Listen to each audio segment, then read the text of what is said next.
I think he's an extraordinary man. Donald Trump is standing by his man, Supreme Court nominee Brett Kavanaugh, even casting doubt on the sexual assault allegations made against him. Very hard for me to imagine that anything happens.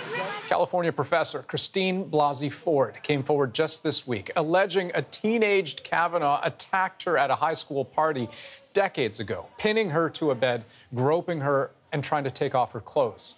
Kavanaugh says those claims are completely false, and he's committed to clearing his name at a public hearing on Monday before senators vote to approve his nomination. But still a mystery whether his accuser will testify herself. She wants the FBI to investigate her allegations first, but it would fall to Trump himself to order that investigation, and he's already ruled that out. You need to have this thorough investigation first before she should be forced to testify. What if this was your daughter?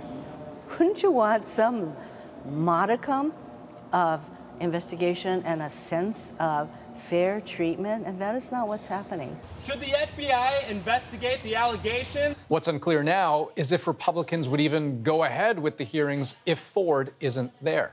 Well, where I'm focused right now is doing everything that we can to make Dr. Ford comfortable with coming before our committee. But today, even Republican senators who have supported Ford are saying that if she doesn't testify next week, the committee might just have to move on to a vote anyway.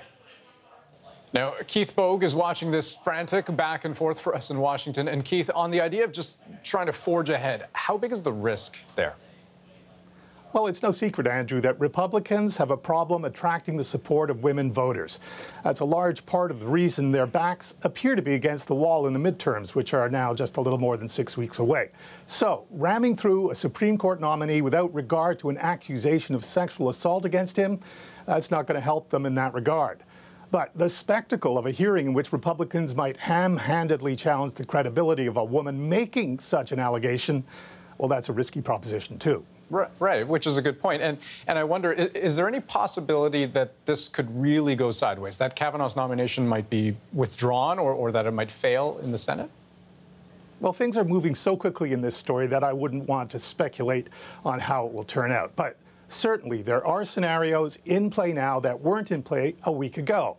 Key Republican senators have wavered on Kavanaugh, and if they don't have the votes to confirm him, then withdrawal of the nomination or defeat in the Senate are the only other options. Keith Bogue in Washington, thanks very much.